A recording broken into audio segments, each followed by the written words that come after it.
Hi, my name is David, and it is my pleasure to present to you this video today on how to operate your irrigation control timers. We understand that many of you have never operated an irrigation timer before, but we assure you that it's easy, and by the time you're finished with this short video, you will understand everything you need to know about operating your timer. Let's move on to what we will cover in the video. In this video, we will cover the clock overview, setting your date and time, setting program start times, setting station run times, setting watering days, and other important features.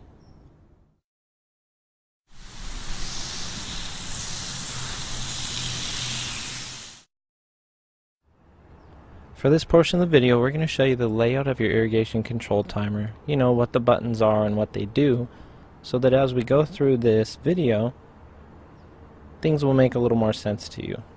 Before I do that, I'd like to point out this little card that should be in each one of the doors of your irrigation control timers. This gives you the opportunity to write down your stations, where they are, and the programming you have for them.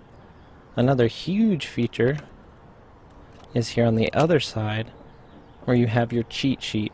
Everything I'm going to discuss in this video is in writing on this cheat sheet inside the door of your irrigation control timer. Please read that actually before you watch this video. It will clarify a lot of things for you. Moving on, we have the dial. Throughout the video, we'll turn this dial to different positions for different settings, but this changes the setting that we're going to change at any given time. Up here we have the plus arrow, the plus and the minus buttons that are used sort of like an alarm clock, where you can set the time higher or lower, more minutes, less minutes, that sort of thing through the programming. And these arrows are to move forward or move back during certain stages of the programming. This last button here, PRG, changes the program between programs A, B, and C. Do not worry about that button. We're only going to work in program A. And that's the layout for your control timer.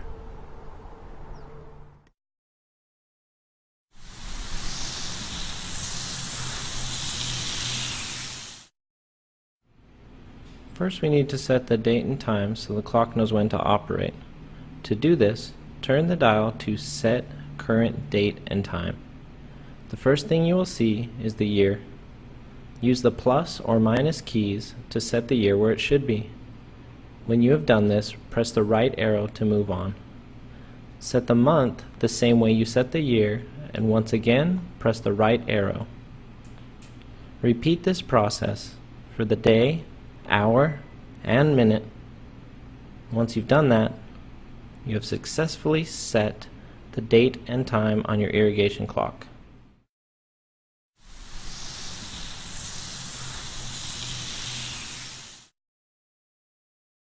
The program start time is the time of day when your watering schedule is set to begin. We will only work in program A, the factory default, so make sure the display always shows program A. If for some reason it shows program B or C, press the program button to get it back to program A. With the dial set to Set Program Start Times, you are ready to begin. It's easy. Just push the plus or minus button